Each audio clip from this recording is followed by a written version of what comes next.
Srirampur GM office ముందు AITUC ఆధ్వర్యంలో గనుల ప్రైవేటీకరణ వేలాన్ని వ్యతిరేకిస్తూ చేపడుతున్న రిలే నిరాహార దీక్షలను రెండవ రోజు మంగళవారం యూనియన్ అధ్యక్షుడు వి సీతారామయ్య సందర్శించి సంఘీభావం తెలిపారు. అనంతరం ఏఐటీయూసీ డిప్యూటీ ప్రధాన కార్యదర్శులు ముస్కె సమ్మయ్య, బ్రాంచ్ కార్యదర్శి ఎస్కే బాజీసైదతో కలిసి మాట్లాడారు. గనుల వేలాన్ని నిలిపివేయాలని కేంద్ర మంత్రి కిషన్ రెడ్డిని కలిసి కోరడం జరిగిందన్నారు. తెలంగాణ సింగరేణి గనులను సంస్థకే అప్పగించాలని, బీజేపీ సింగరేణి ప్రాంత గనులను వేలం, ప్రైవేటీకరణ నిర్ణయాన్ని కార్మిక వర్గం తీవ్రంగా వ్యతిరేకిస్తుందన్నారు. కేంద్ర ప్రభుత్వం సింగరేణికి నామినేషన్ పద్ధతిలో గనులు కేటాయించాలని డిమాండ్ చేశారు. ఈ కార్యక్రమంలో ఏఐటీయూసీ జిల్లా కార్యదర్శి మేకల దాసు, సిపిఐ మండల కార్యదర్శి జోగుల మల్లయ్య, ఏరియా కార్యదర్శి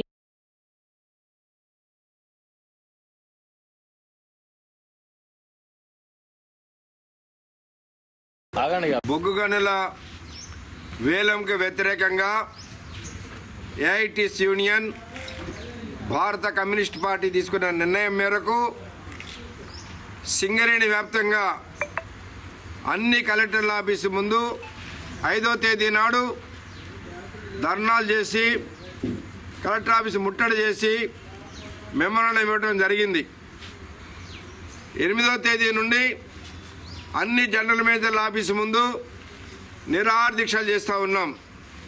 రేపు జిఎం ఆఫీసుల ముందు ధర్నాలు, అట్లాగే 12వ తేదీ వరకు ఈ నిరాహార దీక్షల కొనసాగింపు. 18వ తేదీ నాడు హైదరాబాదులో వేలం వేసే ప్లేసులు ధర్నాలు చేసి బొగ్గనుల వేలంకి వ్యతిరేకంగా పోరాట కార్యక్రమం చేపట్టడం అనేది జరిగింది. నిన్న ఏఐటీసీ యూనియన్ ఇంకా కొన్ని కార్మిక సంఘాలతో కలిసి బొగ్గనుల శాఖ మంత్రి కిషన్ రెడ్డి గారిని కలిసి, మీరు తెలంగాణ బిడ్డగా ఈ ప్రాంత బొగ్గు బావులని వేలం లేకుండా సింగరేణికే కేటాయించాలని అడిగాం. వారు కూడా స్పందించి చట్ట పరిధిలో ఏమాత్రం అవకాశం ఉన్నా నేను సింగరేణి కేటాయించే ఏర్పాటు చేయించుతాను, ఐఆమ్ విత్ సింగరేణి అని చెప్పారు. వారు సంతోషం, వారికి ధన్యవాదాలు.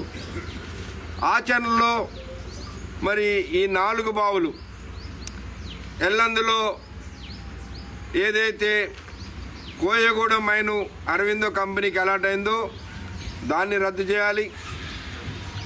అటనే సత్తుపల్లిలో ఏదైతే మైను అవంతిక కంపెనీ గురించి అది రద్దు చేయాలి. ఆ 2 బావులు శ్రావణపల్లి KK6 నామినేషన్పై సింగరేణికి ఇవ్వాలని, అట్లాగే మేము ఇంకో మెమోరాండంలో కిషన్ రెడ్డి గారికి నిన్న రామకృష్ణాపురం ఓసి పర్మిషన్స్ లేక 2 సంవత్సరాలు మూతపడే ప్రమాదం వచ్చింది. కొత్తగూడెం VK7 పర్మిషన్ లేక ఓపెన్ కావడం లేదు. ఎల్లందు రొంపేడు ఓసి పర్మిషన్ లేకుండా ఓపెన్ కావడం లేదు. అట్లనే మణుగూరు ఓసి2 డిప్ సైడ్ ఎక్స్టెన్షన్ లేక పర్మిషన్ రాక అది కూడా మరి ప్రారంభం కావటం లేదు. ఈ 4టికి కూడా తక్షణమే సెంట్రల్ గవర్నమెంట్ నుంచి పర్మిషన్ ఇప్పించాలని కోరాం.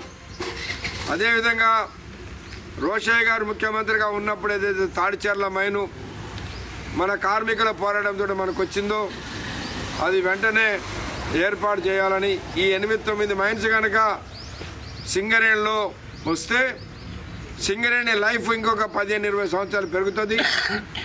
ఏఐటీసీ యూనియన్ గుర్తింపు సంఘం ఎన్నికల సందర్భంలో కూడా చెప్పాం కార్మికులకి, గత 12 సంవత్సరాలుగా సింగరేణిలో ఒక్కడు కూడా కొత్త మైన్ రాలేదు. టీఆర్ఎస్ ప్రభుత్వం కొత్త మైన్ల కొరకు ప్రయత్నం చేయలేదు. ఉన్న బాయిలే ప్రైవేట్ వాళ్ళకి ఇవ్వడానికి సహకరించారు. కాబట్టి ఏఐటీసీని గెలిపిస్తే తప్పనిసరిగా కొత్త బాయిల కొరకు ప్రయత్నం చేస్తామని చెప్పినాం. దానిలో భాగంగానే ఈనాడు సింగరేణి వ్యాప్తంగా పోరాటం చేసినా సరే కొత్తగా వచ్చే బాయిలు వేలంలో లేకుండా నామినేషన్ పద్ధతిలో సింగరేణికి వచ్చే విధంగా ఏఐటీసీ పోరాటం చేస్తుంది.